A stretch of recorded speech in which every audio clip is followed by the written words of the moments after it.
Muy buenos días, mi nombre es Aura Esperanza Giraldo, soy la líder del área de marketing digital de Insoft, casa desarrolladora del software contable y administrativo Contapyme, así como también del software agrícola AgroWin. El día de hoy contamos con la participación de la empresa Audinif, auditores y asesores expertos en NIF, en cabeza del doctor Fernando Oquendo Ospina, quien será el capacitador encargado de dictar la presente sesión del curso virtual. El doctor Oquendo es contador público de la Universidad de La Salle, cuenta con una trayectoria de 25 años de experiencia en el ámbito contable y tributario, es especialista en ciencias contables y tributarias de la Universidad Central, cuenta con un diplomado en normas internacionales de información financiera NIF y NIC, es auditor interno de calidad ISO 9001-2008 y actualmente es profesor de la Universidad de La Salle. El doctor Oquendo nos acompaña el día de hoy desde su oficina en la ciudad de Bogotá. Adelante, doctor, le cedo la palabra para que dé inicio con la capacitación del día de hoy. Esperamos y sea de su total agrado, esperamos su participación masiva, estaremos atentos de todas las preguntas, disfrútenla.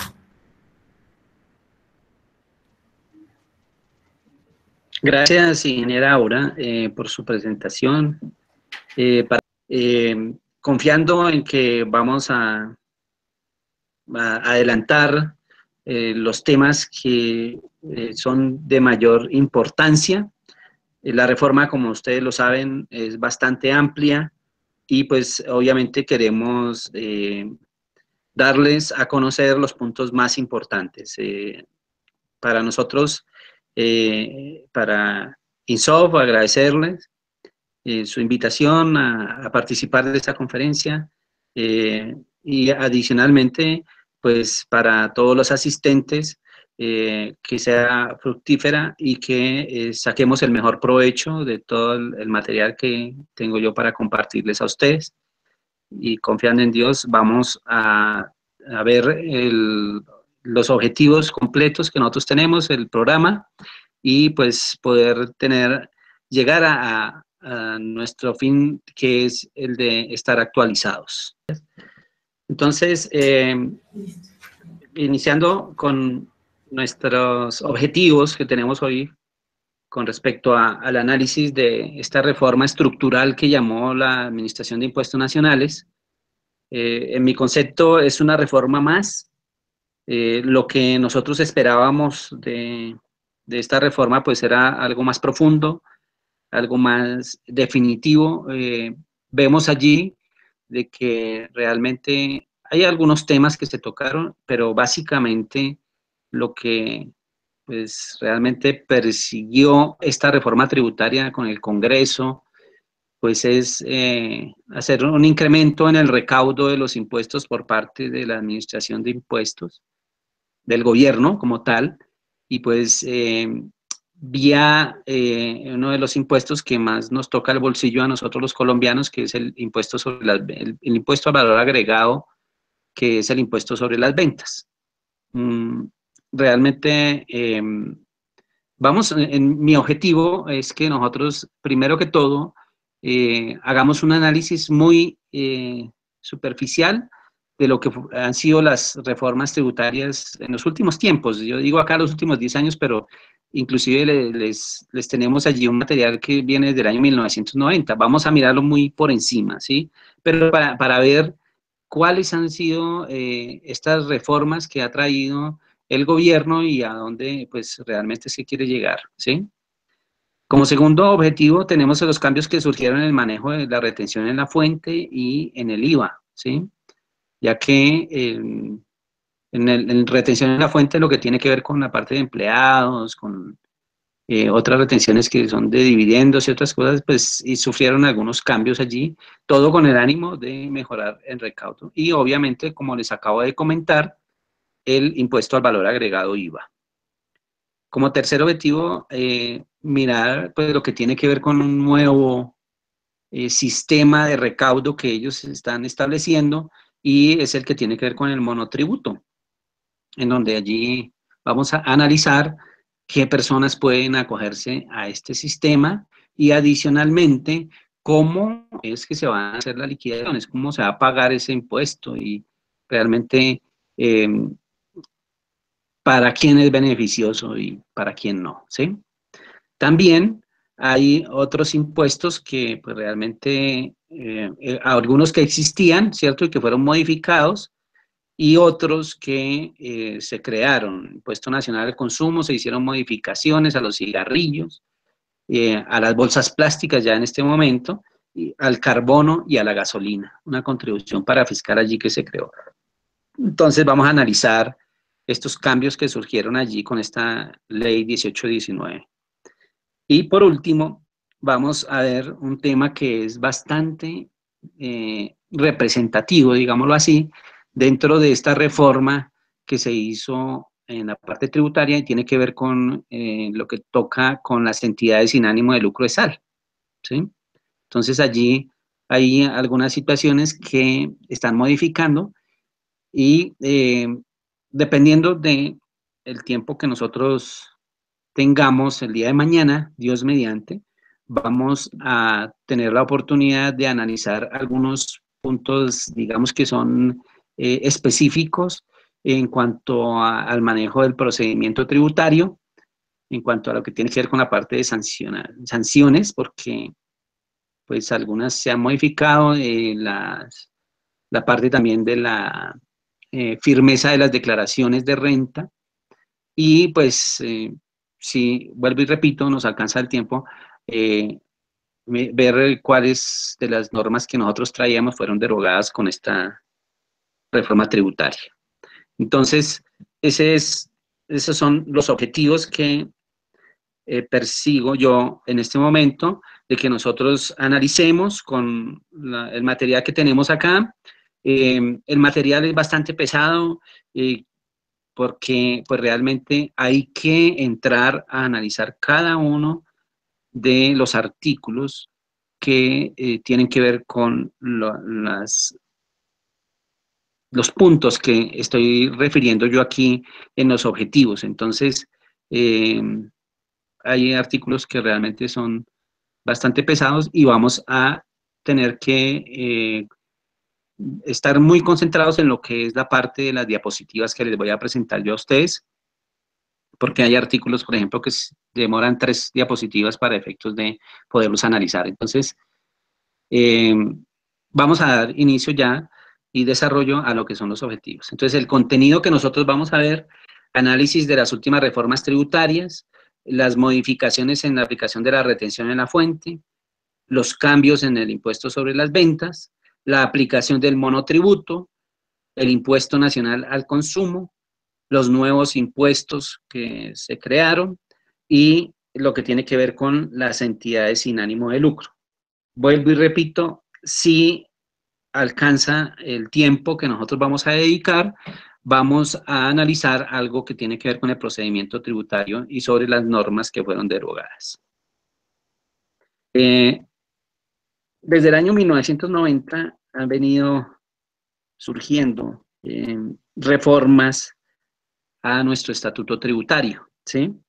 Con la ley 49 de 1990, en cuanto al impuesto sobre la renta, redujeron el número de contribuyentes a declarar. El gobierno en ese momento determinó de que se necesitaba, para efectos de hacer un control adecuado a estos contribuyentes, pues disminuir ese número, y por tanto en esa ley aprovechó para hacer esa reducción, es decir, aumentar los topes. El IVA aumentó la base y eliminaron las exenciones que existían en ese momento, y la base se aumentó del 10 al 12%, quedó una tarifa general. Adicionalmente, hubo algunas reducciones arancelarias, cuyo impacto a nivel general, esta reforma tributaria generó un impacto de un incremento en el 0.9 en el Producto Interno Bruto. La ley sexta de 1992 aumentó la base en renta, ¿sí? Y lo que hace incluir las empresas industriales y comerciales del Estado como contribuyentes. Adicionalmente, en cuanto a lo que tiene que ver con el IVA, incluyó nuevos servicios a las bases gravables, excluyó los bienes de la canasta familiar, desde esa época vienen excluidos, y adicionalmente propuso que la tarifa general se incrementara del 12 al 14% en un término de 5 años. Adicionalmente, como nosotros lo veníamos manejando en esas épocas, el impuesto al patrimonio se eliminó, ¿sí? Entonces, de esa forma, el impacto que tuvo esta reforma tributaria en el Producto Interno Bruto fue del 0,9%. La Ley 223 de 1995, ellos establecen unas tasas marginales del impuesto sobre la renta, en donde se establecen unos porcentajes del 20 y el 35% para las personas naturales y del 35% del impuesto sobre la renta para las personas jurídicas. El IVA se estableció a partir de esa fecha al 16%. En esa reforma tributaria aprovecharon y crearon el impuesto global a la gasolina. El impacto que se obtuvo con esta reforma tributaria de la Ley 223 es un incremento del 1,3% del Producto Interno Bruto. La Ley 488 de 1998, en cuanto a renta, exonera los ingresos de las empresas industriales y comerciales del Estado, que allí anteriormente vimos que las había incluido como contribuyentes, y a las cajas de compensación y los fondos gremiales. En cuanto al IVA, se grava el transporte aéreo nacional y se establece una tarifa general al 15% para llevarlo a cabo a finales de 1999. Con esto, con esta reforma, crearon el muy famoso para nosotros y para todos los contribuyentes 2 por 1000, que en su momento era un impuesto temporal y que ya sabemos nosotros con las reformas tributarias que inclusive vuelven y tocan ahora con la ley 1819, ya prácticamente están volviendo ese impuesto que ya no es el 2 por 1000, sino el 4 por 1000, lo están volviendo un impuesto definitivo. El impacto del 0,4% del Producto Interno Bruto. La Ley 633 del 2000, en cuanto a IVA, gravó transporte aéreo internacional, transporte público, los cigarrillos y los tabacos, y se estableció ya la tarifa general del 16%. Para efectos de esa Ley 633, el gravamen a los movimientos financieros pasó de ser del 2 por 1000 al 3 por 1000 y de carácter permanente. Obviamente esto fue demandado y quedó temporal, pero vuelvo y repito, ellos siempre han querido establecerlo como permanente. El impacto en el Producto Interno Bruto fue del 1,8%. La Ley 788 del 2002 establece una sobretasa al impuesto sobre la renta del 10% en el 2003 y del 5% desde el año 2004. Crea unas nuevas rentas exentas y pues realmente lo que pretende esa ley es desincentivar esos tratamientos preferenciales que se tenían con algunas entidades. Básicamente, habían algunos beneficios para algunas actividades del país que generaran empleos y una serie de cosas allí. Pero lo que está haciendo esta ley es desmotivando esos tratamientos preferenciales. Para el IVA, ampliaron la base, crearon nuevos productos, se aumenta la tarifa del 10, la que se manejaba del 10 al 16% para algunos bienes, y se crea la tarifa del 20% para la telefonía celular. El impacto en el Producto Interno Bruto del 0,8%. La Ley 863 del 2003 establece una sobretasa del 10% del impuesto sobre la renta desde el 2004 hasta el 2006 y se crea una deducción para las empresas que hacen inversión en activos fijos para la producción del 30% del valor cancelado de ese IVA. Para algunos, en cuanto al IVA, algunos excluidos pasan a ser gravados del 7%, se crean nuevas tarifas del 3 y del 5, la cerveza, los juegos de suerte y azar, y aumenta el gravamen a los movimientos financieros. ¿Se acuerdan que les dije a ustedes que allí habían establecido el 3% permanente, pero ya en el año, en esta reforma tributaria del 2003, nos aumentan el gravamen al 4 por mil, ¿cierto? Que es el que estamos manejando en este momento. Supuestamente iba del 2004 al 2007. Crean el impuesto del patrimonio, ¿sí? Que era un impuesto que iba a estar solamente por una sola vez, desde el 2004 hasta el 2006, y la tarifa era el 0.3 para aquellos patrimonios que eran superiores a 3.000 millones de pesos. El impacto de esa reforma fue el 1.7 del Producto Interno Bruto. La ley 1111 del 2000, perdón, 1111 del 2006 elimina, en cuanto a renta, elimina la sobretasa que se venía cobrando, el 10% a partir del año 2007, reduce la tarifa de la renta de personas jurídicas al 34%, acuérdense que estaba en el 35%, y en 2007, y a partir del 2008 al 33%. Aumentó del 30 al 40% esta deducción por inversiones en activos, ¿sí? Y eliminó el impuesto a las remesas. En cuanto al IVA, algunos bienes pasaron del 10 al 16%. O sea, vamos viendo que están tratando de nivelar el cobro del IVA, aquellos productos inicialmente que estaban excluidos, pasaron a ser grabados al 7, posteriormente otros que estaban en el 10 pasaron al 16 y así sucesivamente ha venido sucediendo.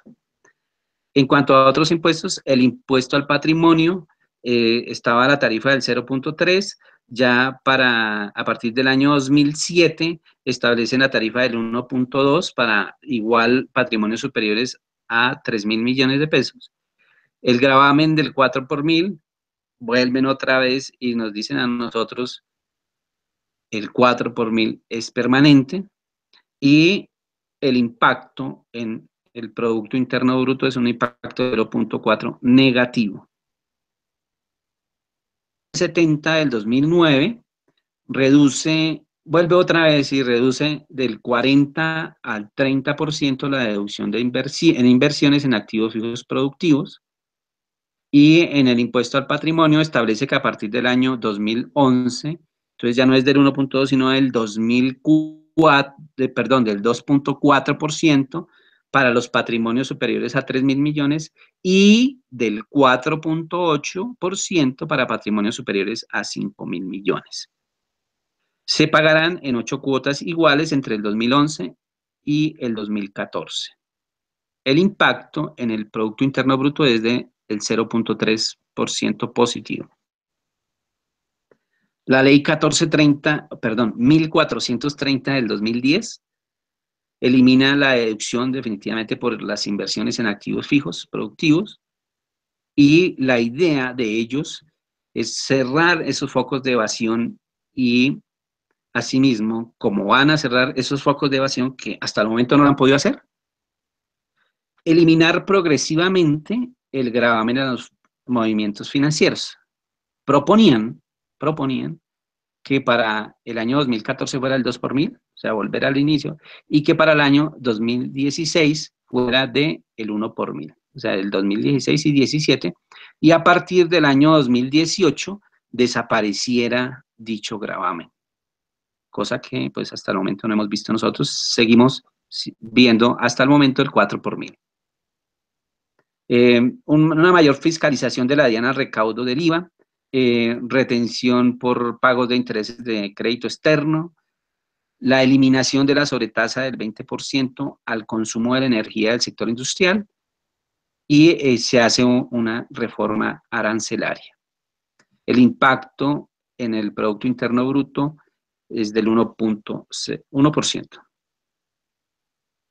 Viene la ley 1607 que afecta varios periodos, desde el año 2012 para este año, para la ley 1607 del 2012, para que rige a partir del 2013, crea el impuesto sobre la renta para la equidad CRE, ¿sí? Que es sustitutivo, digámoslo así, de aquellos aportes que hacen las empresas eh, para el Instituto Colombiano de Bienestar Familiar y las cajas de compensación también ahí dentro de eso quedaron incluidos algunos beneficios, el SENA también. En cuanto a IVA, impuestos a las personas naturales, a las sociedades, se reforma el IVA, el impuesto al consumo, las ganancias ocasionales y las normas anti-evasión y anti-elusión. Se excluyen algunos bienes susceptibles de pagar IVA dentro de esta reforma. Los servicios que son grabados con tarifa del 5%, entonces nos dicen a nosotros que pueden descontar el IVA facturado al responsable por la adquisición de bienes corporables, muebles y servicios y el impuesto pagado en la importación de bienes corporables, muebles. Esto en la tarifa del 5%. La, la ley 1607 con respecto al año gravable 2013, en el periodo 2013 nos afecta renta, impuestos sobre renta para las personas naturales. Se establece una clasificación que es la que hemos manejado hasta el momento para las personas naturales, en empleados y trabajadores por cuenta propia. Allí nosotros hemos venido ya analizando en varias ocasiones cuáles personas pueden clasificarse como empleados, cuáles trabajadores por cuenta propia, ¿cierto? Y allí se establecen unos montos de pago de impuestos dependiendo de la clasificación que se tenga, ¿sí?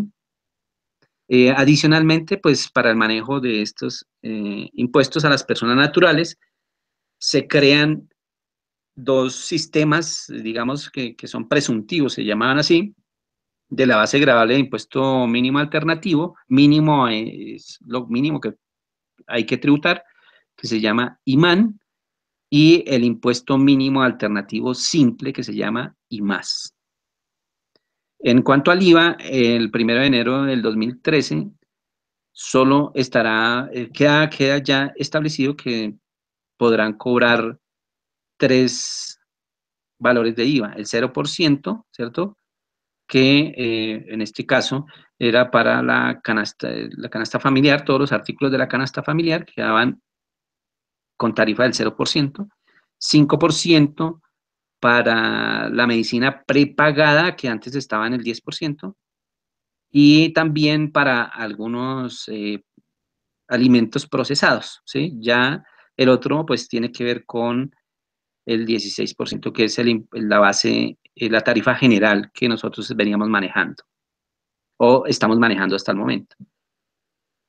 Los restaurantes que operan como franquicia y las grandes cadenas pagan un impuesto nacional al consumo del 8%. Ya en ese momento nosotros establecemos el cobro de este impuesto que en la ley 1607 del 2012 venía ya estableciéndose. Ya estas cadenas de franquicias y todo eso comienzan a pagar este impuesto, a cobrar este impuesto, y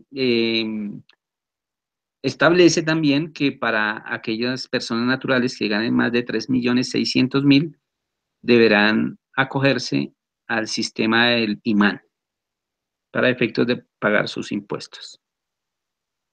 Por último, la afectación de esta ley 1607 en lo que tiene que ver al año 2014 mantuvo, como lo estamos viendo al transcurrir de todos estos años, el gravamen a los movimientos financieros con la tarifa del 4 por mil, y lo establece hasta el año 2018, y pues se pretende que, obviamente con esta ley 1607, a partir del año 2019 se haga el desmonte gradual de este gravamen. Esta reforma que se hizo para este año tenía un objetivo principal y era el recaudo de 53 billones de pesos. Esto fue establecido por el gobierno debido al déficit fiscal que se manejaba en ese momento y se habló de esas cifras. Realmente llegar a un recaudo de estos es bastante difícil, pero se logró en parte, no completamente. Se crea el impuesto a la riqueza, ya dejó de ser el impuesto al patrimonio, que ustedes se acuerdan allí que estaban para aquellas personas que tenían un patrimonio superior a 3.000 millones y toda esta situación. Y el último también le cobraron el 2.4 para 3.000 millones y el 4.8 para el que tenía más de 5.000 millones. Ya aquí en esta reforma tributaria nos crean a nosotros algo que se llama impuesto a la riqueza, que son a nivel general personas jurídicas, naturales y sociedades de hecho que son contribuyentes, ellos son los sujetos pasivos de este impuesto y también se crea una sobretasa al CRE, o sea, en la reforma en el 2012 nos crean este impuesto para efectos de el reemplazar, digámoslo así, los aportes al Instituto Colombiano de Bienestar Familiar, al SENA y en algún caso a las cajas de compensación para algunos casos. Pero nos crean ya una sobretasa, ¿sí?, a este impuesto y pues nos establecen allí que tendrá la aplicación como efectivamente tuvimos que hacerlo a partir del año 2015 y hasta el año 2018. Ya vamos a mirar más adelante qué sucedió con esta situación de lo del impuesto al CRE y pues realmente cómo lo van a reemplazar, porque ellos no pueden dejar de percibir estos ingresos. En lo que respecta a la retención en la fuente, vamos a ver dos puntos básicos y el primero tiene que ver con la retención, los cambios en la retención en la fuente con los empleados y los cambios con otras retenciones, básicamente en lo que tiene que ver con el pago de dividendos. Los pagos laborales, nosotros siempre hemos venido manejándolos con un 25%, ¿cierto? De la base gravable, el menos el 25% como exentos en el impuesto de renta, o sea, la retención es la fuente que practican a los pagos laborales, que nosotros practicamos a los pagos laborales, ¿sí? Nosotros decimos que estas rentas pueden catalogarse como un ingreso fiscal, ¿cierto? Eh, una parte de ellas no está sujeta al impuesto de renta y complementarios, ¿cierto? Y la ley pues ha establecido algunos beneficios para no gravarse completamente la base del 100%. Estos beneficios pues son los que están establecidos en los artículos 206, 126 raya 1, 126 raya 4 y 387 del Estatuto Tributario.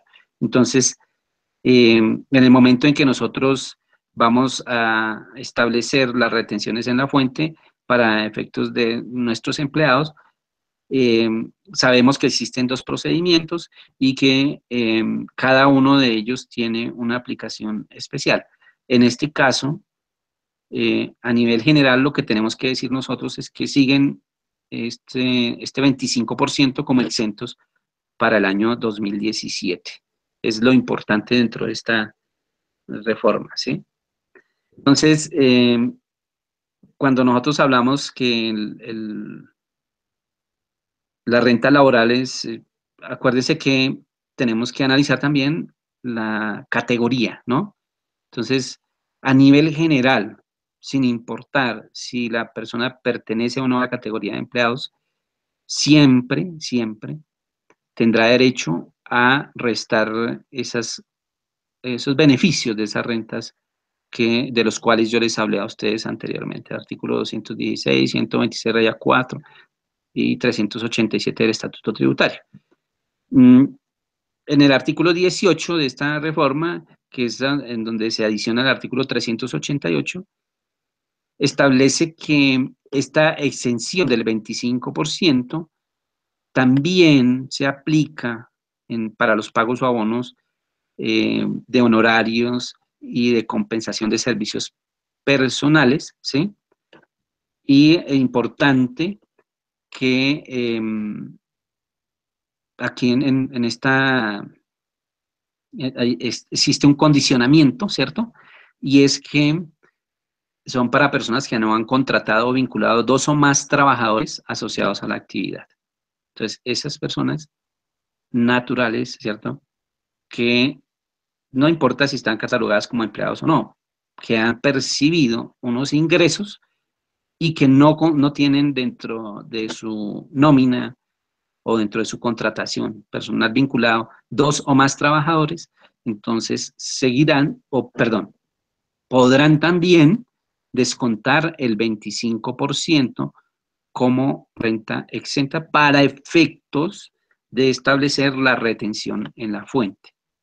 ¿Sí? Esto es importante y aquí hago un énfasis en que dice, según lo informen, es decir, para que la empresa me tenga en cuenta este 25% como renta exenta para efectos de retención en la fuente, es importante que el trabajador o el empleado o la persona natural como tal informe a la empresa que efectivamente no ha contratado o vinculado 2 o más trabajadores asociados a la actividad.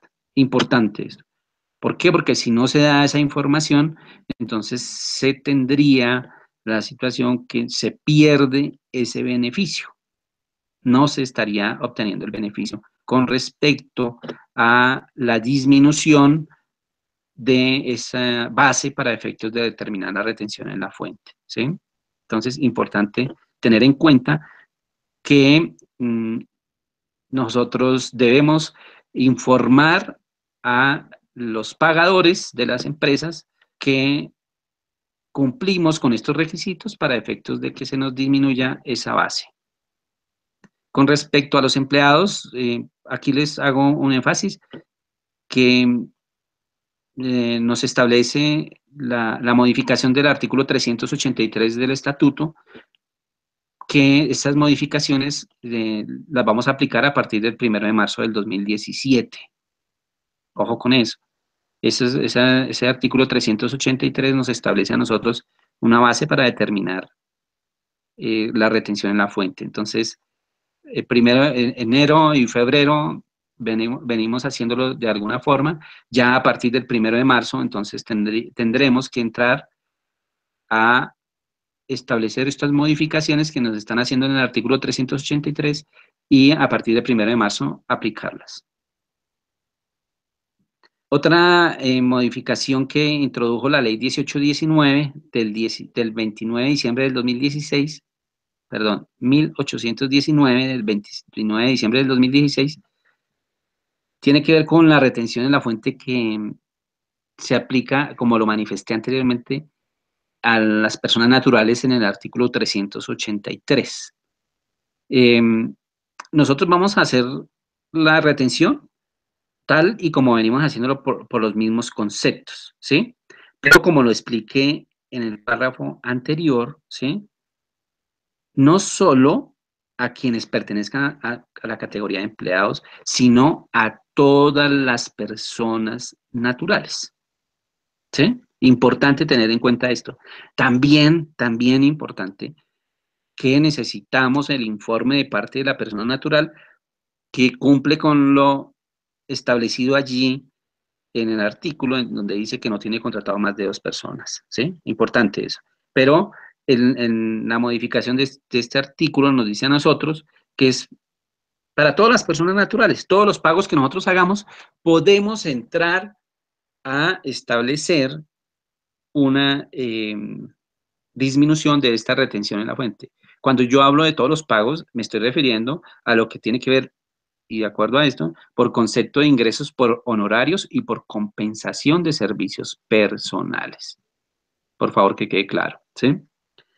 Adicionalmente, nos dicen a nosotros que los rangos, las tarifas marginales y las fórmulas para determinar esta retención no sufrieron modificaciones. La única modificación, pues, es como siempre ha sucedido, es el incremento del valor de la VT, que nosotros siempre hemos venido manejando aquí 95 VTs, pero el incremento entonces nos dice a nosotros que estas 95 VTs para el periodo 2017 nos valen 3.027.000 pesos.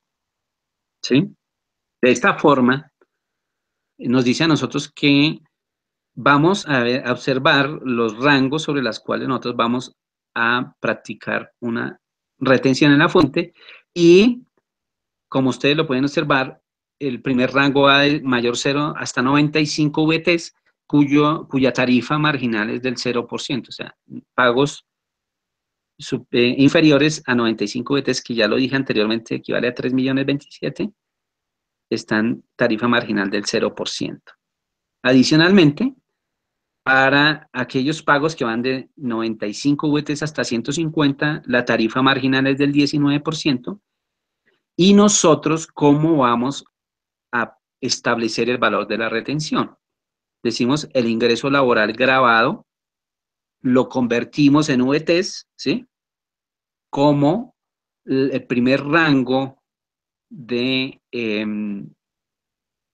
exclusión, digámoslo así, para efectos de practicar la retención en la fuente de 95 VTs. Entonces, los 95 VTs primeros para este rango están excluidos, por lo tanto, los restamos al valor que nos da a nosotros restar esos 95 VTs. Entonces, lo multiplicamos por el 19% y ese es el valor de la retención en la fuente que nosotros vamos a practicar. ¿Ok? Posteriormente nos dice a nosotros que el rango de 150 a 360 VTs tiene una retención del 28%, igual como en el caso anterior.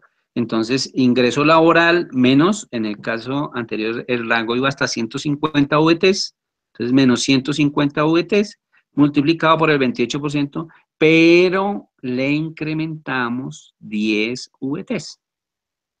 ¿Sí? Entonces, importante esto. ¿Por qué? Porque no es restar los 150 y ya multiplicarlos por el 28%. No, establecemos el valor de la retención y le incrementamos en 10 VTs el valor de esa retención. Para los del rango de 360 en adelante, ¿cierto? La tarifa va del 33%, igual que en el caso anterior, el rango inicial es de 360, ¿cierto? O el rango final, perdón, y al ingreso laboral le restamos los 360, lo multiplicamos por el 33% y le sumamos 69 VTs. Entonces, de esa forma, ya nosotros podemos establecer una retención en la fuente para los pagos que estamos haciendo a las personas naturales, generados por honorarios y por servicios personales. Con respecto a las otras retenciones, la ley 1819 modificó algunas retenciones a título de renta que tenían que ver con los pagos que se hacen al exterior, ¿sí? Hay ciertas tarifas que se contemplaron a unos conceptos específicos. Vamos a mirar algunos casos allí que se dieron con las modificaciones en los artículos, con los artículos 126 a 129 de la ley 1819. La tarifa de retención en la fuente se redujo al 15% del valor nominal del pago o abono en cuenta por concepto de intereses, comisiones, honorarios, regalías, arrendamientos, compensaciones por servicios personales y la explotación de toda especie de propiedad industrial de know-how, la prestación de servicios técnicos o de asistencia técnica, al igual que los beneficios o regalías provenientes de la propiedad literaria, artística y científica. Estamos hablando nosotros de realización de pagos al exterior, ¿sí? Y la tarifa de retención en la fuente pasó del 10 al 15% para los pagos o abonos en cuenta por consultorías, servicios de asistencia técnica prestadas en el país o desde el exterior por personas no residentes, importante esto, ¿sí? Por personas no residentes o por personas o por empresas que no se encuentren con domicilio en el país. Nosotros ya sabemos cuándo se contabiliza una residencia, ¿cierto? Y sabemos también cuándo ahí existe una entidad domiciliada en nuestro país. Entonces, para aquellos pagos que nosotros veníamos manejando el 10%, entonces pasan al 15% los pagos que nosotros le hacemos a aquellas entidades, personas o empresas que no tienen domicilio en el país. Además, la tarifa se incrementó del 14 al 15% cuando se realizan pagos o abonos en cuenta a no residentes en el país debido a rendimientos financieros de créditos en el exterior iguales o superiores a un año y a intereses o costos financieros de cánones de arrendamiento de aquellos contratos de leasing celebrados de manera directa o mediante compañías de leasing, ¿sí? Con empresas que son extranjeras sin domicilio. Importante esto porque nosotros estamos viendo que son pagos al exterior, ¿sí? Entonces, en el primer caso vimos algunas retenciones en la fuente que tenían que ver con pagos a personas que prestan servicios acá en nuestro país. En el segundo caso, pagos a personas o entidades que no están domiciliadas, personas que no son residentes y entidades que no están domiciliadas por otros conceptos. Aquí ya rendimientos financieros, cánones de arrendamiento de los contratos de leasing para aquellas empresas. Entonces pasa del 14 al 15%. Igualmente se aplica una tarifa del 15% en el caso de explotación de películas cinematográficas, ¿sí? Que nosotros en algún caso hacemos esos pagos al exterior y lo practicaremos sobre el valor bruto del pago o abono en cuenta que nosotros estemos haciendo, ¿sí? También es importante destacar que a través de los artículos 178, 79, perdón, 178, 179, 180 y 376 de la ley 1819 del 2016, se efectuaron algunas modificaciones a los artículos 437, 437 raya 1 y 437 raya 2 del Estatuto Tributario, que regulan las retenciones a título de IVA. De acuerdo con estos cambios, cuando se contrate con personas o entidades sin residencia o domicilio en el país, la prestación de esos servicios en el territorio nacional a partir del 1 de enero del 2017, el encargado de practicar la retención de IVA con una tarifa del 100%. ¿Sí? Importante esto. Ya practicamos a partir del 1 de enero sobre estos pagos que nosotros estamos haciendo a no domiciliados en nuestro país, ¿sí? Pagos en el extranjero, practicar retención de IVA del 100%, ¿sí? Y será solo el adquiriente de los servicios, sea persona natural o jurídica, que pertenezca al régimen común, ¿sí? Y sabíamos nosotros que hasta el 2016 el encargado de practicar la retención era cualquier persona natural o jurídica responsable o no del IVA. Aquí ya nos establece a nosotros que pertenece al régimen común, ¿sí? Asimismo, a partir del 1 de enero se eliminó la retención de IVA asumida. Acuérdense que hay unas personas que pertenecen al régimen simplificado y que nosotros allí en el momento del pago hacíamos unos cálculos, que era algo que le decíamos nosotros teórico, ¿sí? Un IVA teórico, en donde nosotros lo pagábamos vía retención de IVA y posteriormente lo descontábamos en nuestra declaración del impuesto sobre las ventas. Ya a partir del 1 de enero se elimina ese IVA teórico que nosotros veníamos manejando para los pagos con las personas naturales que pertenecen al régimen simplificado. Además, el artículo 173 de la ley 1819 del 2016 modificó al artículo 420 del Estatuto Tributario y estableció que estos servicios de los que estamos hablando desde el exterior, a favor de terceros ubicados en nuestro país, en Colombia, ¿sí?, constituye un ingreso generador de IVA. Acuérdense que hasta el 2016 los únicos servicios que estaban grabados desde el exterior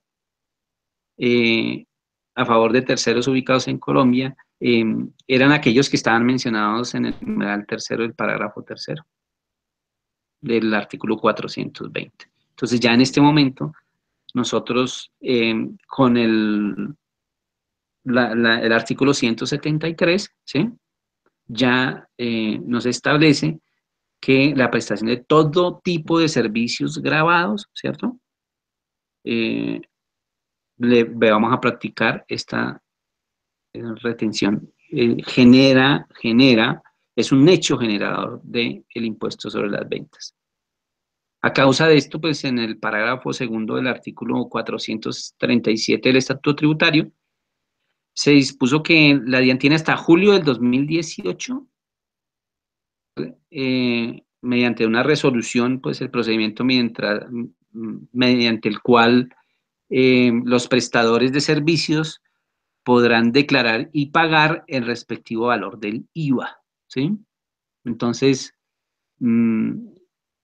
hay un plazo allí que se estableció, julio del 2018, para reglamentar este cobro, ¿cierto? Y pues también cómo van a pagar estas personas el impuesto sobre las ventas. De igual manera, en este artículo, en esta ley, se agregó al artículo 437, raya 2, un numeral octavo que establece, como lo manifesté yo anteriormente, una retención de IVA del 100% a ciertos servicios, no a todos, a ciertos servicios grabados prestados desde el exterior, ¿sí? Y dice, la cual solo correrá por cuenta de algunos agentes de retención, igual que como lo estableció allí en el parágrafo segundo del artículo 437, a partir del 1 de julio del año 2018, cuando el prestador del servicio desde el exterior incumpla con su obligación de declarar dicho impuesto, ¿sí? Entonces, nosotros tenemos que estar muy pendientes de estas declaraciones, por supuesto que en el evento en que no exista el pago por parte de este prestador de servicios, nosotros debemos practicar la retención y pagarla. Aquí lo establece este artículo 437, raya 2, en su numeral octavo. La otra parte que tiene que ver con dividendos o participaciones, hoy pues están considerados como ingresos no constitutivos de renta ni ganancia ocasional, ¿sí? Y lo que pretenden es que estén sujetos a partir del año grabable de 2017 al impuesto sobre la renta de acuerdo al monto que se reciba. Entonces dice que si se perciben dividendos o participaciones entre 0 y 600 VTs, es decir, entre 0 pesos y 19.116.000, el impuesto sobre la renta será de 0, o sea, estarán exentos de ese impuesto, de esa retención, perdón. Si los dividendos o participaciones van o son superiores a 600 VTs e inferiores a 1.000, entonces el impuesto a pagar sería el resultado de hacer la siguiente operación. Dividendos en VTs menos 600, que es la base inicial, multiplicado por el 5%. O sea, están grabados, perdón, hay que practicar retención del 5%. Si se obtienen dividendos que sean superiores a 1.000 VTs, entonces la retención que nosotros vamos a practicar será el valor de los dividendos establecidos en VTs menos los 1.000, que son los del rango inmediatamente anterior, por el 10% de retención, a lo cual le vamos a incrementar el valor de 20 VTs. Entonces, de esta manera, queda establecida algo parecido a como nosotros lo tenemos allá atrás, el pago de la retención en la fuente naturales, ¿sí? Entonces, decimos nosotros que 600 VTs, 19.116.000, 1.000 VTs, 31.860.000, ¿cierto? Entonces, pagos que van de 0 a 600, 0% de retención, de 600 a 1.000, 5%, efectuando el cálculo del cual les he hablado a ustedes aquí con la fórmula, y pagos superiores a 1.000 VTs, que son 31.860.000, el 10%, y incrementamos el valor de 20 VTs. De esa forma, quedan en este momento grabados, digámoslo así, con la retención en la fuente, con el impuesto sobre la renta, directamente los dividendos que se están pagando a los asociados. También nos dice que a través de los artículos 6 a 8 de la ley 1819 del 2016, modificó los artículos 245 y 246 del Estatuto Tributario. También tiene que ver con retención a título de renta por dividendos o pagos, perdón, dividendos pagados o abonados en cuenta, pero ya a sociedades extranjeras y a personas naturales no residentes. Al igual que los pagados o abonados en cuenta a sucursales en Colombia de las sociedades extranjeras. Al mismo tiempo, ellos agregaron al Estatuto Tributario el artículo 242 sobre retención por dividendos grabados y no grabados, que se distribuyan a las personas naturales residentes, o sea, a las personas que residen en nuestro país. Sin embargo, el artículo 9 de la ley 1819 adicionó el artículo 246-1 para dictaminar que las nuevas versiones de estos artículos que les acabo de mencionar anteriormente solo tendrán aplicación cuando se trate de dividendos o participaciones que correspondan a los ejercicios 2017 y siguientes, es decir, los dividendos o participaciones de ejercicios 2016 y anteriores, pues se les deberá aplicar las anteriores normas, los que nosotros venimos manejando hasta el momento sobre retención de dividendos o participaciones a esta clase de terceros, ¿no? Que estamos hablando nosotros, sociedades extranjeras, personas naturales no residentes y personas naturales residentes. En el caso de la retención a la fuente sobre dividendos a personas naturales residentes, se tendría que aplicar la norma del artículo primero del decreto 567 de marzo del 2007. Esta norma fue recopilada en el artículo 1.2.4.7.1 del decreto único tributario 1625 del 2016. Entonces acá, como ustedes lo pueden observar, nosotros para efectos de estas retenciones sobre las utilidades que tienen que ver en los ejercicios 2017 y siguientes, vamos a tener que aplicar lo establecido en los artículos 6 a 8 de esta ley 1819, ¿sí? Pero lo que tiene que ver con las retenciones de estos dividendos de ejercicios 2016 y anteriores, vamos a practicarlo de acuerdo con lo establecido en las normas que veníamos manejando nosotros, ¿sí? La tarifa especial para dividendos y participaciones recibidos por establecimientos permanentes. Importante esto, establecimientos permanentes de sociedades extranjeras. Entonces nos dice a nosotros que la tarifa del impuesto sobre la renta aplicable a estos dividendos y participaciones, o sea, la retención que nosotros vamos a practicar en establecimientos permanentes de sociedades extranjeras será del 5%, cuando estas utilidades hayan sido distribuidas a título de ingreso no constitutivo de renta ni ganancia ocasional. Retención en la fuente del 5%. Cuando los dividendos provengan de utilidades que no sean susceptibles de ser distribuidas a título de ingreso no constitutivo, ¿sí?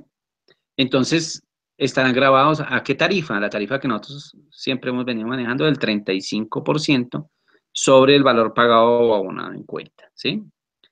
Cuando son dividendos y participaciones que constituyen o se distribuyen a título de ingreso no constitutivo de renta y ganancia ocasional, el 5%. Cuando no tienen esa calidad, ¿cierto? Estos dividendos y participaciones, aplicamos el 35%, ¿sí? Entonces, para que tengamos en cuenta esta tarifa especial que se estableció para efectos de esta retención en la fuente, con los dividendos y participaciones que nosotros pagamos a esta clase de entidades, de sociedades extranjeras y todo eso.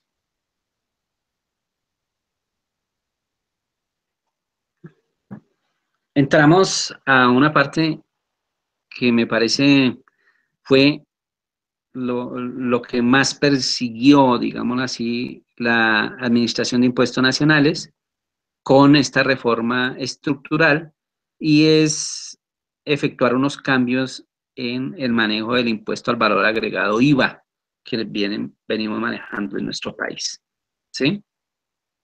Primero que todo, en lo que tiene que ver con hechos sobre los que recae el impuesto, eh, la reforma redefinió el hecho generador del IVA, ¿sí? ¿Con qué fin? Con el fin de que se incluyeran algunos intangibles en el grupo de servicios de bienes, perdón, de bienes y servicios gravados. Se hicieron algunas modificaciones, ¿cierto? En lo referente a los hechos que generan el impuesto. Pretenden lograr, pues, fiscalizar algunas nuevas formas de economía que actualmente no están reguladas. Por ejemplo, aquellas que tienen que ver con las páginas web, con el manejo de los hosting, con las bases de datos digitales, suministros de audiovisuales, música, videos, los juegos, la enseñanza a distancia, todo esto que tiene que ver con capacitación virtual, entre otros, ¿sí? Todo esto en este momento se persigue por parte de la Administración de Impuestos Nacionales que queden incluidos dentro de ese grupo de bienes y servicios gravados para efectos de hacer un cobro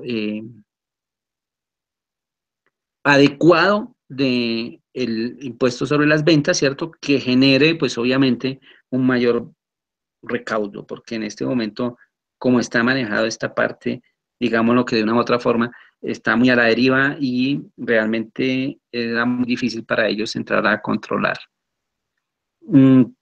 ¿Cómo lo hizo ellos? Pues modificaron el artículo 421 del estatuto, al fin de que pues esta nueva nomenclatura que colocaron ellos allí, pues nos permitan incluir la definición de hechos que se consideran como venta. Y pues obviamente que dentro de esto quede incluido los bienes inmuebles y los intangibles.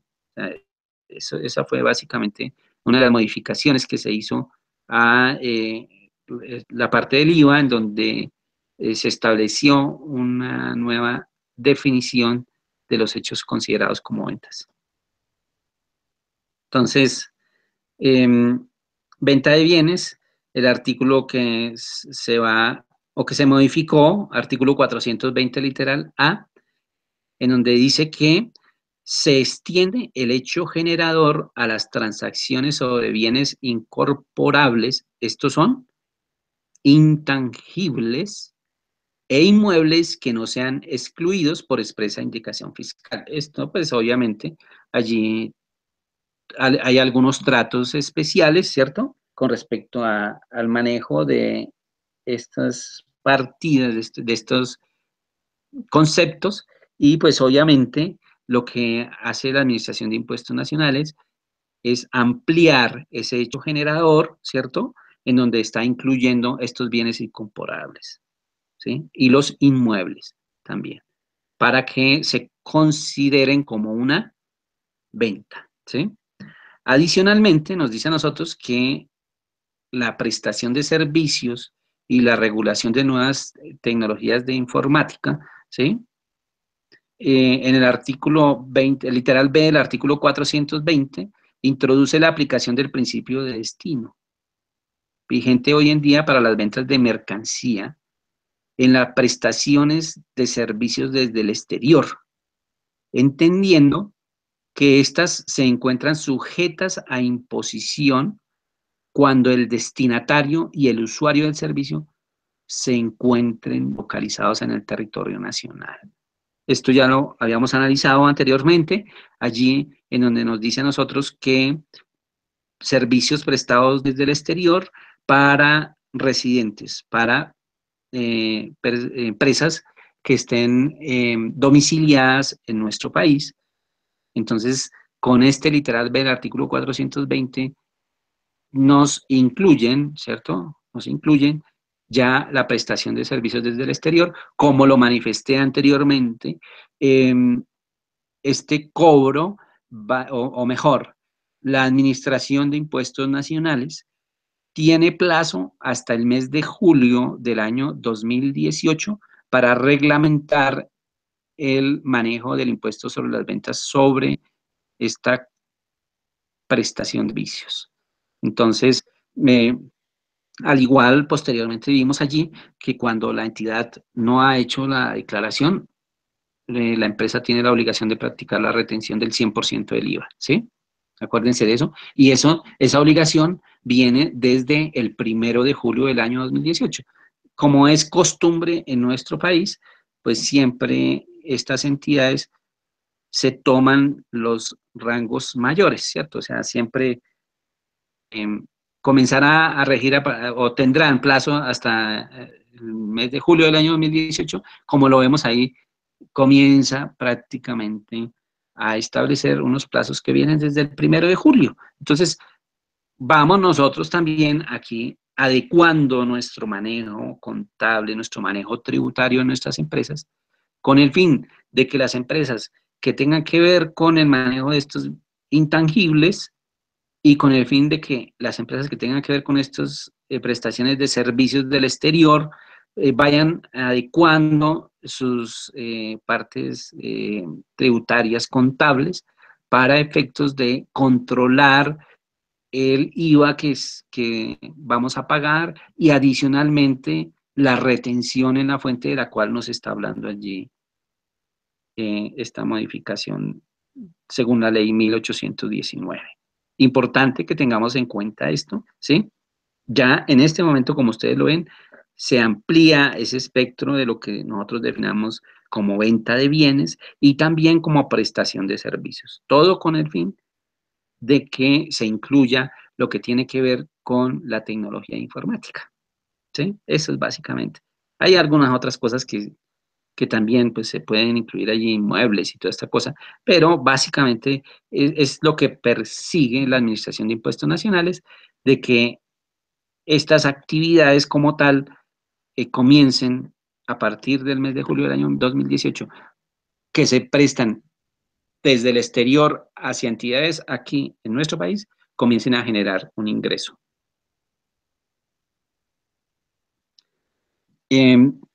Estas modificaciones que nosotros vemos en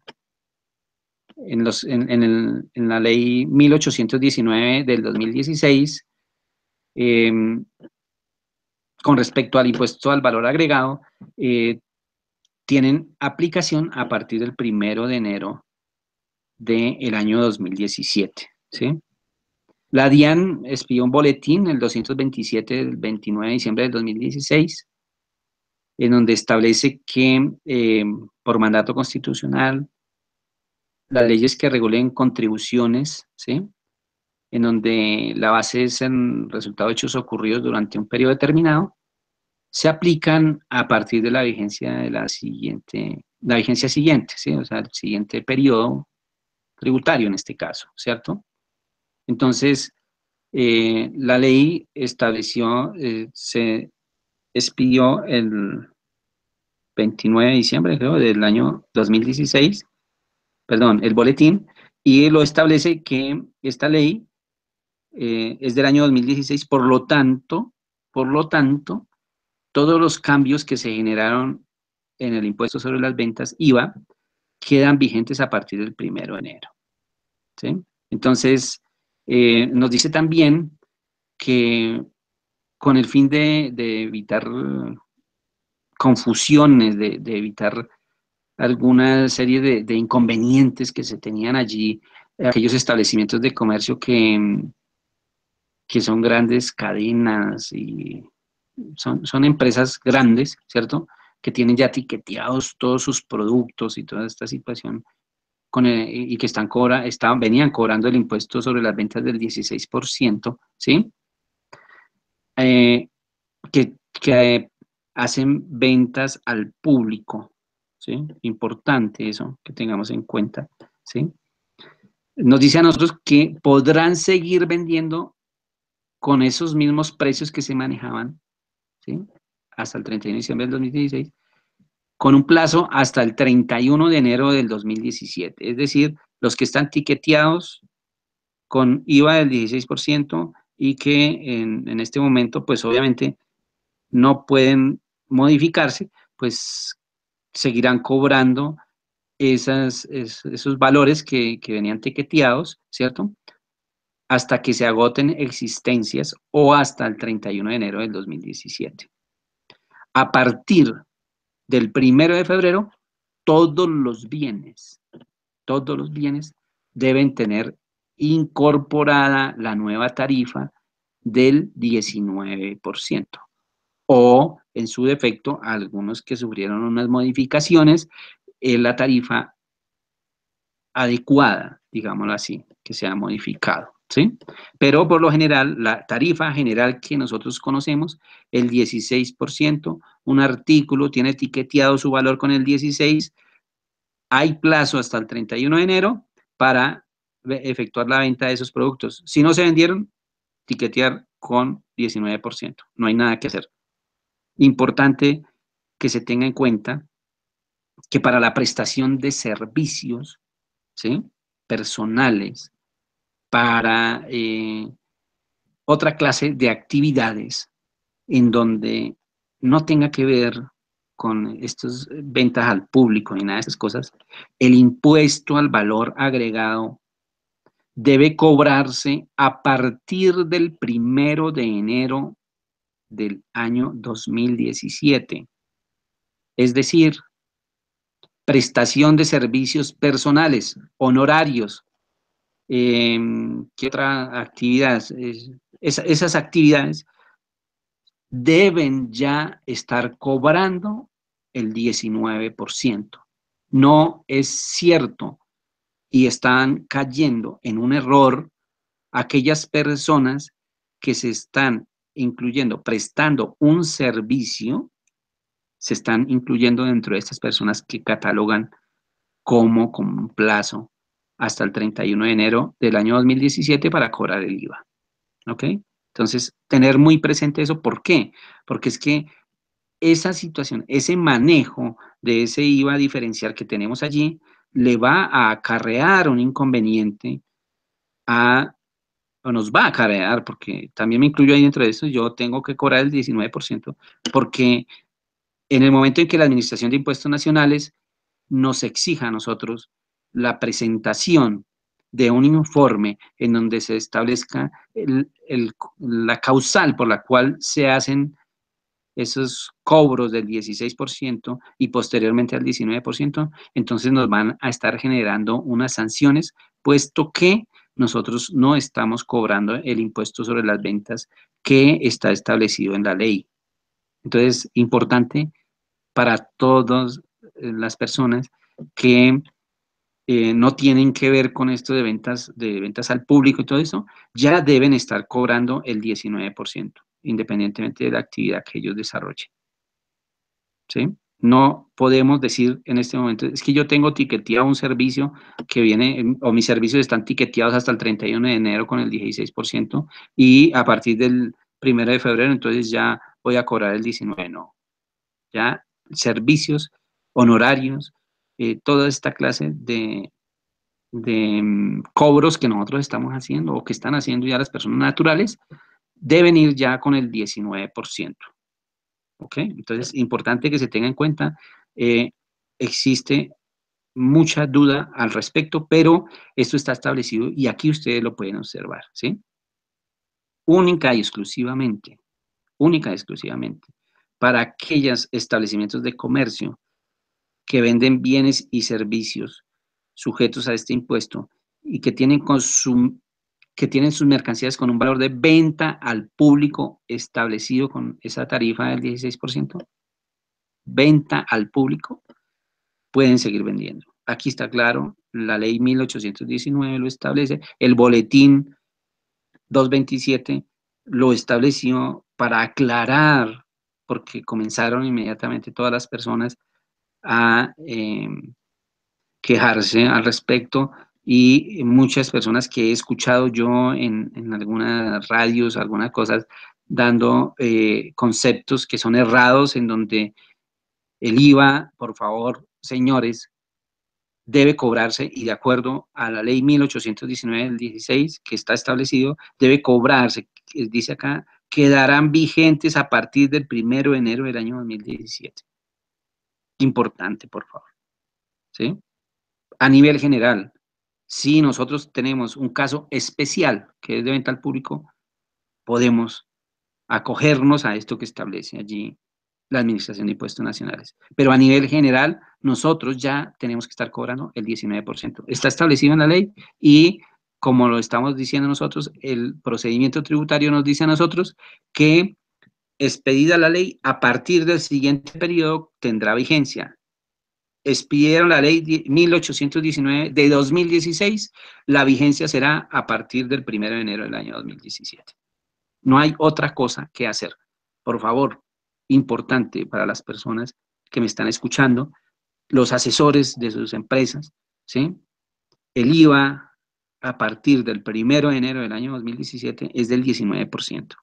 Obvio, hay unas actividades que no están cobijadas con el 16, perdón, con el 19 o con el 16 que veníamos manejando, ¿sí? ¿Ya?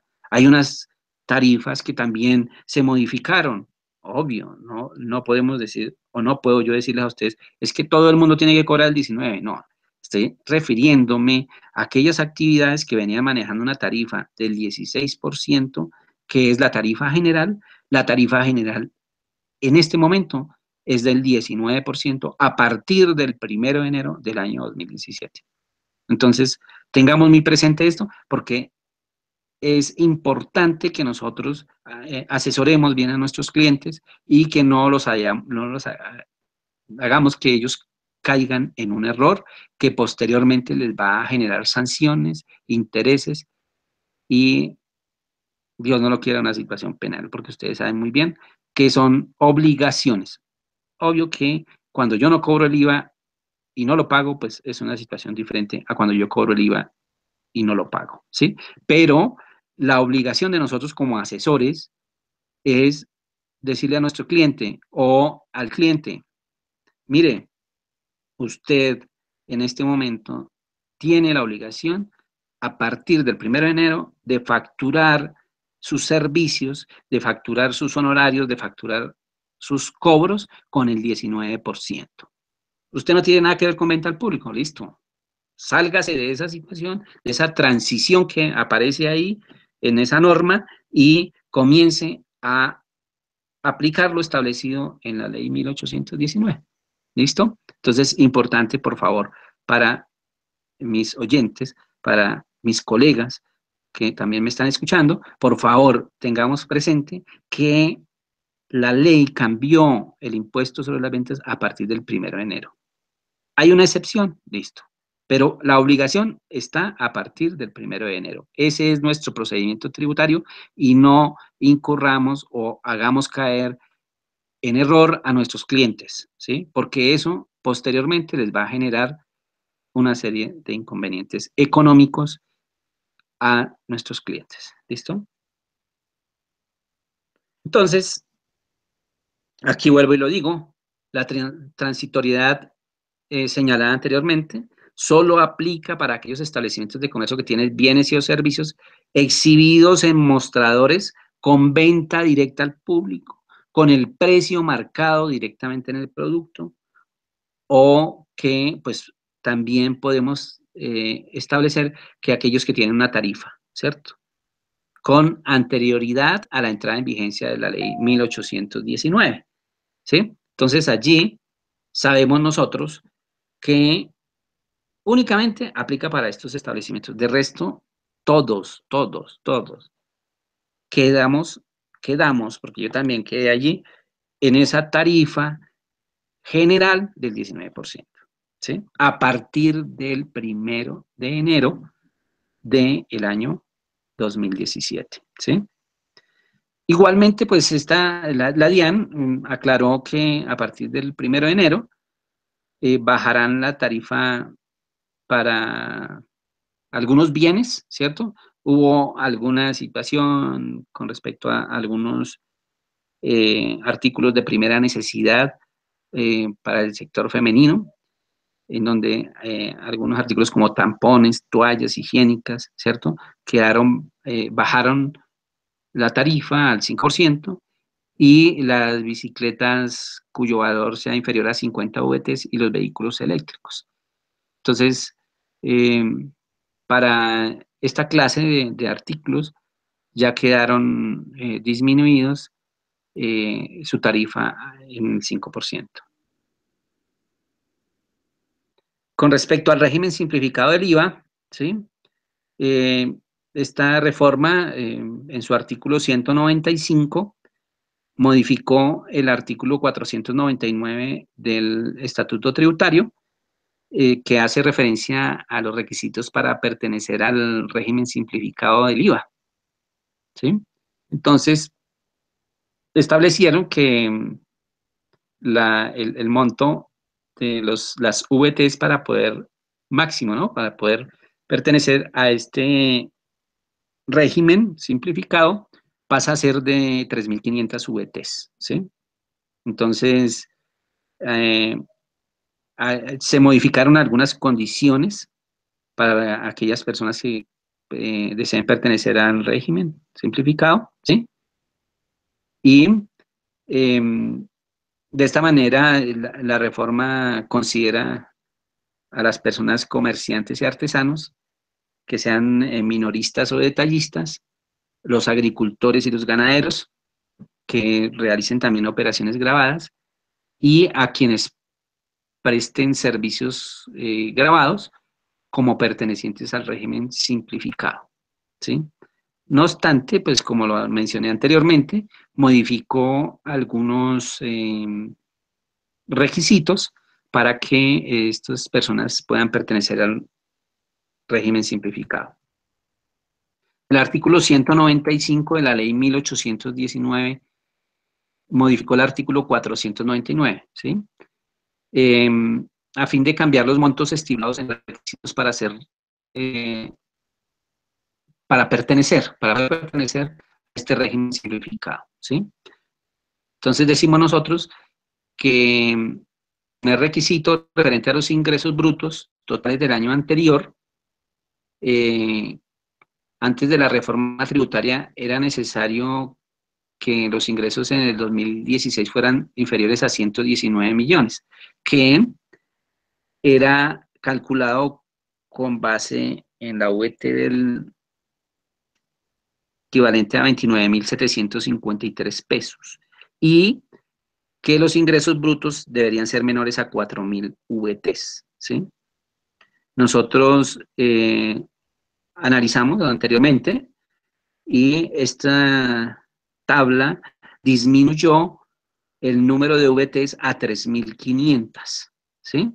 Entonces, nos dice a nosotros que a partir de lo estipulado en la ley 1819 del 2016, dichos ingresos no deben sobrepasar la suma de 104.136.000. 1.500 VTs. Ese es un primer requisito. El segundo requisito para cumplir este régimen es el de que se debe ejercer la actividad en máximo un establecimiento de comercio, oficina, sede, local o negocio para pertenecer a este régimen. Este creo que no sufrió ninguna modificación, eso lo tenían establecido, un establecimiento de comercio, ¿sí? Y el requisito que se encontraba en el numeral cuarto del artículo 499, ¿sí? Antes de la aprobación de la ley 1819-2016, no podían desarrollarse actividades bajo franquicia, concesión, regalía, autorización o cualquier otro sistema que implique la explotación de intangibles en el establecimiento de comercio, o en la sede, o en la oficina, ¿sí? Este numeral pasó a ocupar el numeral tercero. Lo mismo ocurrió con el requisito de no ser usuarios aduaneros, que está contemplado en el numeral quinto, y pues tras la reforma se ubicó en el numeral cuarto. O sea, esto ya son a nivel de que traslados allí dentro de los numerales, pero básicamente las condiciones como tal o los requisitos que ellos exigen allí siguen siendo estos que nosotros hemos nombrado, ¿sí? El requisito, importante esto, para celebración de contratos de ventas y o servicios con personas que pertenecen al régimen simplificado, que lo teníamos en 3.300 VTs, en este momento cambió a 3.500, como lo vimos acá, que es para pertenecer al régimen simplificado, ¿sí? Y nos dice a nosotros que se debe analizar que el valor de los contratos del año 2016 sean inferiores a 104.136.000 pesos, o que el contrato que nosotros vamos a firmar no exceda 111.507.000 pesos durante el año 2017, ¿sí? Entonces, importante, vamos a firmar un contrato, ¿sí? Tenemos que analizar los ingresos el valor individual, perdón, de los contratos en el año 2016 fueron inferiores a 104.136.000. Puede pertenecer al régimen simplificado. Podemos contratar con esta persona como si perteneciera a ese régimen. Si excede 111.507.000 pesos en este año, o sea, durante el año 2017, puede pertenecer al régimen simplificado. ¿Listo? Entonces, ya en el momento que nosotros vamos a firmar el contrato con la persona natural, ¿cierto? Podemos nosotros decir si puede o no pertenecer al régimen simplificado, ¿sí? En el caso de el análisis que nosotros hacemos para efectos de el pertenecer a este régimen, también sabemos nosotros que las consignaciones bancarias, los depósitos o inversiones financieras que no pueden superar los 3.500 VTs, ¿sí? Cuando nosotros hablábamos anteriormente que ese tope estaba en 4.500 VTs, ¿cierto? Entonces ya baja a 3.500 VTs. Estas consignaciones bancarias, depósitos o inversiones, ¿sí? Lo mismo establece un monto igual en VTs, ¿cierto? Para efectos del mismo contrato como tal que nosotros vamos a firmar con la entidad, o perdón, con la persona natural, ¿listo? Entonces, se establecen unos topes de 3.500 VTs para efectos del análisis que tenemos que hacer nosotros de si la persona puede o no inscribirse en el régimen simplificado. Si nosotros ya en el momento en que hagamos este análisis determinamos que no puede pertenecer al régimen simplificado, lo que tenemos que hacer es solicitarle a la persona la inscripción en el régimen común de una vez para poder hacer nuestra contratación. Bueno, de esta manera, ingeniera, continuar con la serie de preguntas que tienen para hacer al expositor.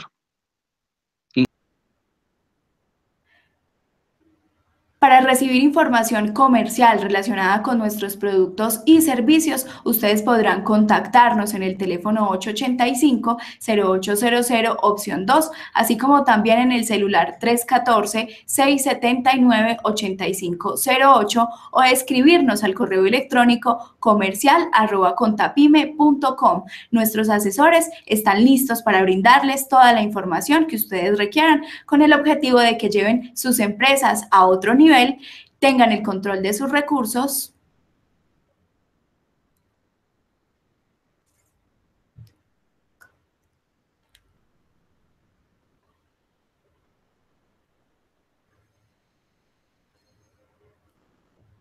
También queremos aprovechar esta oportunidad para recordarles, pueden seguirnos e invitarlos a que nos sigan en nuestras redes sociales. Nos encuentran en Facebook como Contapyme Software Contable. También podrán ir a nuestra página web www.contapyme.com. Allí también obtendrán información actualizada y relevante relacionada con todos nuestros productos y servicios.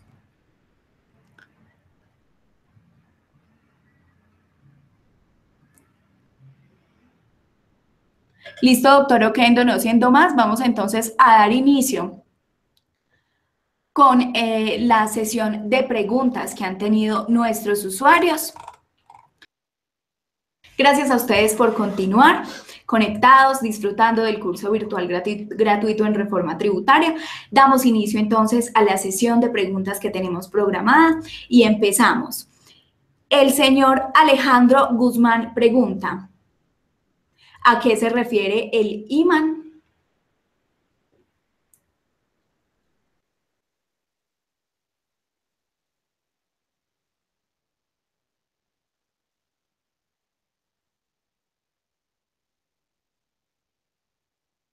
¿Me está escuchando? Doctor Oquendo, ¿me está escuchando? Sí, te escucho perfecto. Estoy tratando de activar mi cámara para...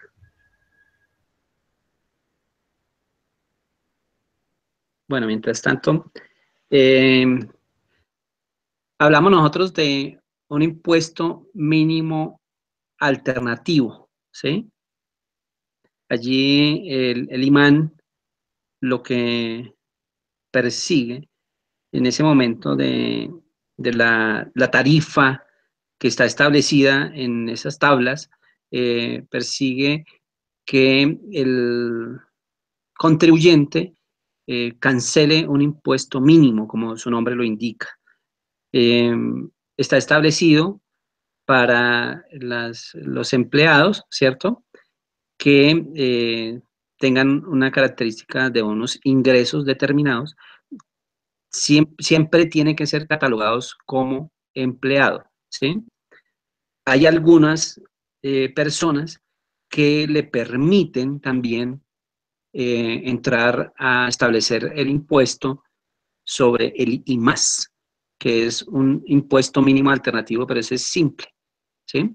Pero el IMAN como tal establece una tarifa mínima de acuerdo a la actividad que se desarrolle por parte del contribuyente. Entonces, de esta forma, clasifica, digámoslo así, la Administración de Impuestos Nacionales, estos contribuyentes, para que, de acuerdo con las tablas, establezcan el valor de su impuesto que deben cancelar. Allí existen, perdón, una renta gravable alternativa sobre la cual es una base que nosotros establecemos después de hacer una depuración de nuestros ingresos y asimismo se establecería el valor del impuesto a pagar, de acuerdo a una fórmula que nosotros tenemos allí en esta tabla.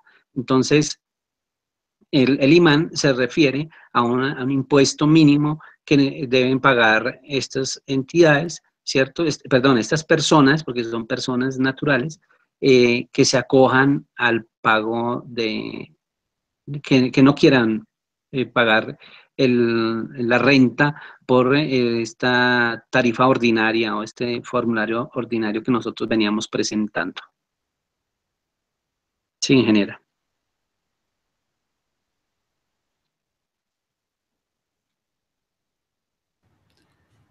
Doctor Oquendo, con relación a retención en la fuente para trabajadores, la señora Tatiana Hoyos Díaz nos pregunta, ¿aplica también para empleos indirectos y o contratos realizados? A ver, la reglamentación, la ley 1819 nos dice a nosotros que son los pagos que nosotros hacemos a las personas naturales, ¿sí? Entonces, considero que todo lo que tenga que ver con persona natural, por conceptos de pagos de honorarios, pagos de servicios personales, están involucrados dentro de esa nueva tarifa de retención en la fuente que está estableciendo la Administración de Impuestos Nacionales. ¿Sí? Entonces, catalogarse como empleado o no como no empleado, pues ya en este momento no es lo importante, ¿cierto?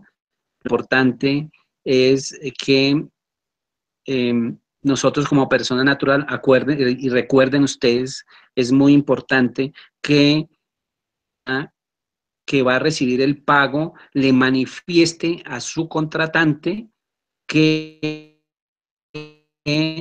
no más como empleados para desarrollar su actividad. Eso es para efectos de que en el momento en que se vaya a hacer la depuración de la base para efectos de practicar la retención en la fuente por concepto de renta, se pueda disminuir el 25%, que es un gran beneficio que nos está permitiendo disminuir la base que nosotros, sobre la cual nosotros vamos a cancelar nuestra retención en la fuente. Sí, ingeniera.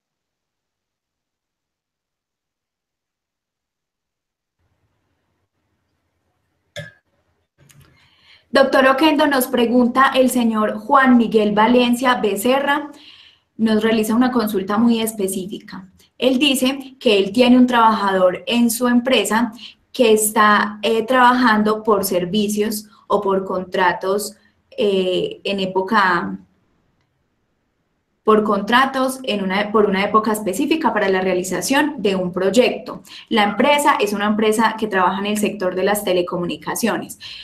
Y él nos consulta qué condiciones debe cumplir ese trabajador para que él aplique ese 25% de exención en la retención en la fuente para trabajadores y cómo puede catalogarse como trabajador por cuenta propia. A ver, hay como dos preguntas allá, ¿cierto, ingeniera? ¿Sí? La primera, nosotros hablamos de que los pagos a las personas naturales, ¿cierto? Yo como empleador o como propietario de mi empresa voy a pagar unos servicios, hablemoslo así, porque no significa o no es necesario tener la calidad de empleado para efectos de el beneficio que nos están dando a nosotros, ¿sí? Entonces, ¿qué hago yo? El pago que le voy a hacer al contratista o a mi empleado, ¿cierto? Lo tengo que disminuir en un 25% siempre y cuando él me diga, yo tengo dentro de mi empresa o dentro de mi negocio, porque pues también la persona natural puede ser propietario de un establecimiento de comercio, ¿cierto? Allí como persona natural, tengo no poseo en mi nómina más de 2 empleados. Allí en ese momento, ese pago que yo voy a practicarle a mi contratista, a la persona que me está prestando el servicio, tengo que afectarle la disminución del 25% de la base. ¿Por qué? Porque él cumple con los requisitos que en este momento la ley me está estableciendo para efectos de ese beneficio, que es el de disminuir la base gravable por ciento, ¿sí? Entonces, esa es la respuesta a la primera pregunta. Con respecto a la otra, que me dices que algo de la clasificación, ¿cómo es? Ahora, me haces el favor, me ayudas. Clasificación como trabajador por cuenta propia, me El decía. señor Juan Miguel Valencia Becerra dice, ¿cómo puede catalogarse como trabajador por cuenta propia o cómo usted, doctor Oquendo, sugiere realizarlo? No, mira, ya la pregunta está, la primera está respondida, ¿sí? La segunda tiene que ver con esta situación de que nosotros ya a las personas naturales, como lo dice y lo establece acá lo que yo expliqué, nosotros no tenemos que preocuparnos por darle calificativo de empleado o no empleado. En este caso, nosotros lo que tenemos que tener en cuenta es que estamos eh, contratando con una persona natural, ¿sí?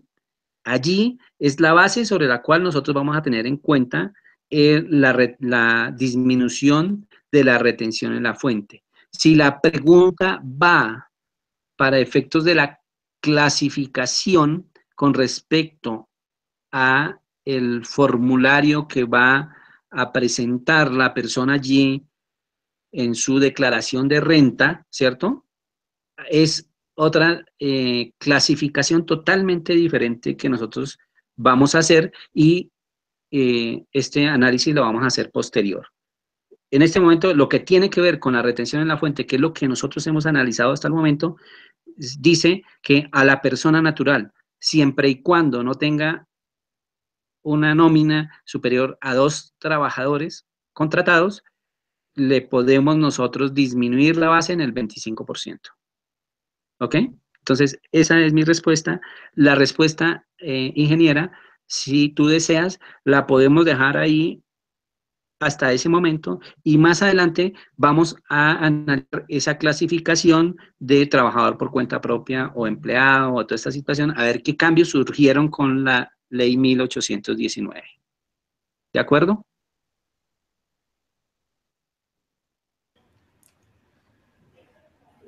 Continuamos con la sesión de preguntas del día de hoy, propias del curso virtual gratuito Reforma Tributaria, sus cambios, implicaciones y nuevos puntos claves. Nos pregunta el señor Johnny Anderson Guerrero, ¿sigue manteniéndose la tabla que existía anteriormente para empleados por servicios, comisiones y honorarios?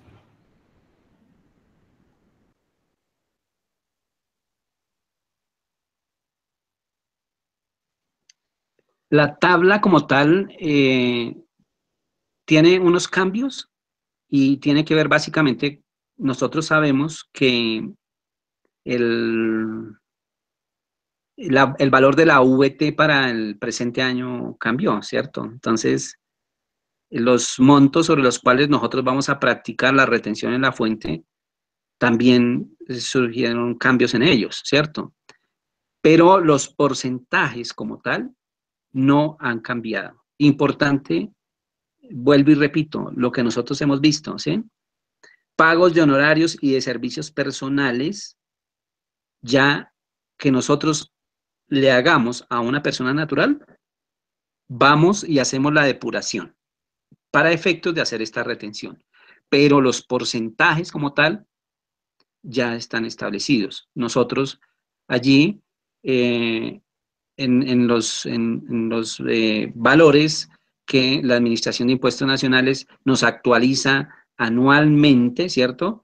Ellos ya en este momento, excepto por algunos casos como los que vimos nosotros acá con el impuesto sobre las ventas para el régimen simplificado, ellos la base en VTs no las modifican, pero sí anualmente se nos modifica a nosotros el valor de la VT. Por lo tanto, los montos mínimos sobre los cuales nosotros vamos a practicar retención en la fuente cambian año a año, ¿sí? Pero como tal, los pagos que nosotros hacemos a estas personas, catalogándose como contribuyentes del impuesto, como declarantes y no declarantes, todo esto sigue igual para nosotros en este momento, ¿sí? Hay que practicar las retenciones en la fuente de acuerdo con los porcentajes que nosotros venimos manejando, de acuerdo con las tablas que nosotros hemos venido manejando. ¿Listo? Sí, ingeniera.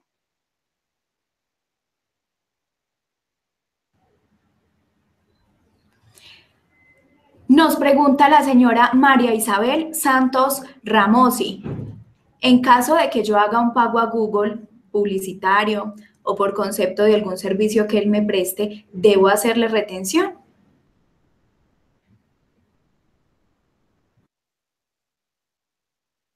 Eh, Tenemos acá en la parte de la tecnología e informática algunas inclusiones dentro de los pagos que nosotros hacemos. ¿Qué clase de pago, por qué concepto estamos haciendo nosotros el pago a esta entidad? ¿Es una publicidad? ¿Es una publicación? ¿Es un servicio que nos está practicando o que nos está prestando, más bien, perdónenme, la entidad a nosotros? En ese momento, lo que nosotros tenemos que ver es cuál es la clase de servicio que nosotros nos están prestando. Entidades como Google, entidades como las plataformas que nosotros tenemos allí, inclusive las nombra la Administración de Impuestos Nacionales en el decreto 1819 del 2016, que serán incluidas dentro de las bases para efectos de practicar retención en la fuente y para efectos de que estén obligados a cobrar el impuesto sobre las ventas. Son entidades del exterior que están prestando servicios aquí en nuestro país. Entonces vamos y analizamos la retención en la fuente que nosotros practicamos a estas entidades que no tienen residencia en nuestro país, ¿cierto? Entonces, hay unas para poder entrar a dar respuesta a esta pregunta que nos hace aquí, tenemos que analizar todas estas clases de incertidumbres que yo les estoy comentando para poder dar una respuesta si yo tengo o no tengo que hacer una retención en la fuente y cuál es el monto de la retención que tengo que hacer. En mi concepto son servicios prestados del exterior que tenemos que entrar a analizar según el estatuto tributario cuál es el valor de la retención, el monto de la retención que nosotros vamos a hacer y cuál es el servicio que me presta a mí la entidad, ¿sí? Aquí no es Google o X o Y o Z entidad, sino la clase del servicio, qué estoy pagando yo allí y de acuerdo a eso determinamos la retención en la fuente que tenemos que practicar. Sí, ingeniera.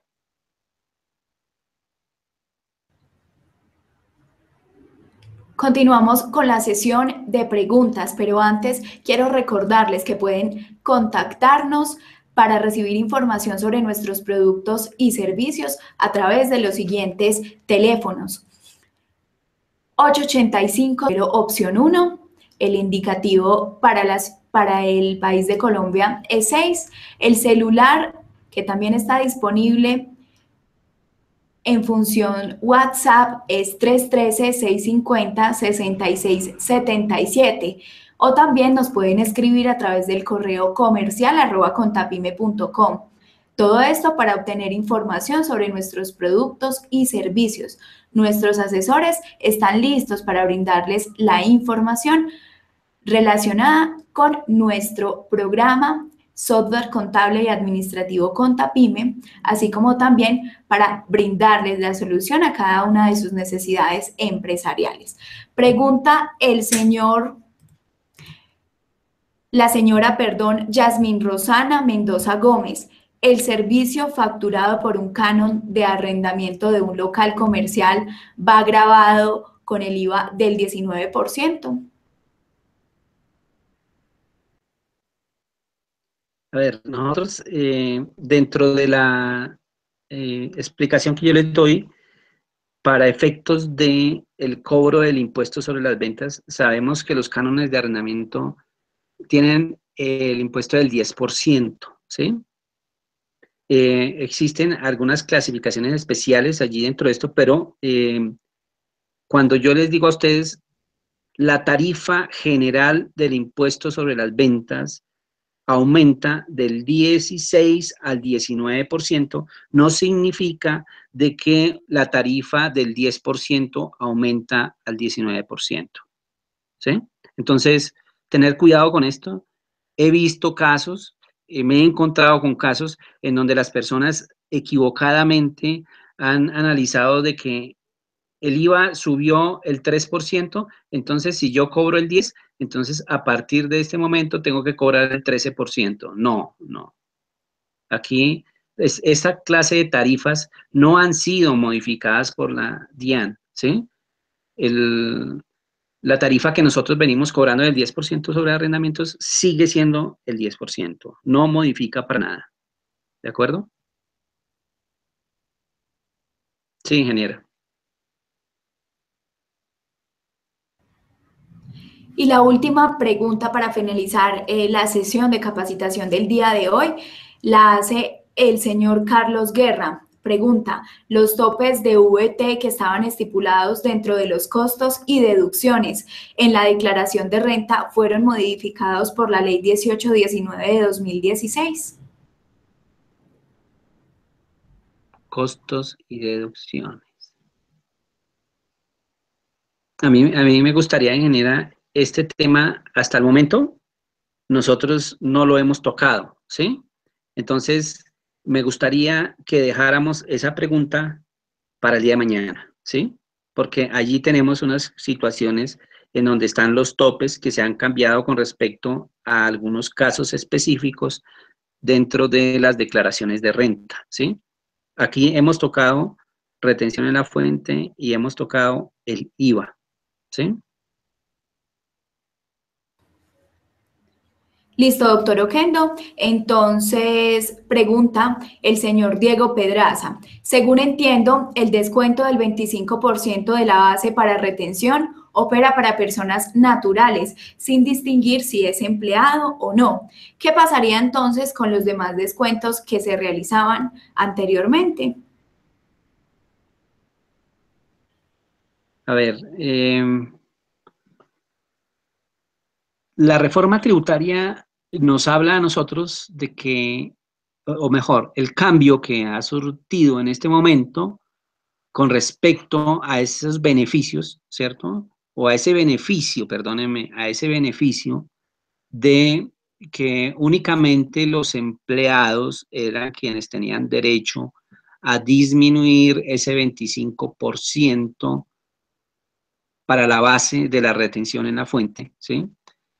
Eh, la reforma nos cambia a nosotros y nos dice, vea, los beneficios tributarios que tienen las personas naturales seguirán siendo, pero el cambio que yo les traigo a ustedes con la ley 1018-19 del 2016 es que no necesariamente debe ser catalogado como empleado la persona natural para hacerse beneficiario de ese 25%, ¿sí? Entonces, los otros beneficios que nosotros traemos con las reformas tributarias, con lo que ha sucedido anteriormente, siguen siendo el único cambio que hemos tenido nosotros con respecto a las personas naturales, ¿sí? Es que nos incluyen a todos, a todas las personas naturales, indistintamente si somos empleados o si vamos a ser catalogados como empleados o si vamos a ser catalogados como trabajadores por cuenta propia. Todas esas clasificaciones que se venían allí haciendo es indistinto en este momento para efectos de la retención en la fuente, ¿sí? Entonces, la respuesta mía es que el único cambio que ha surgido es que ya no solo los empleados son quienes tienen beneficio al 25%, sino también las personas naturales, ¿sí? De resto, los beneficios que se han venido teniendo, como lo manifesté yo allí, artículo 387, artículo 127 raya 1, todos estos beneficios se seguirán obteniendo por parte de las personas catalogadas como empleados. Sí, ingeniero.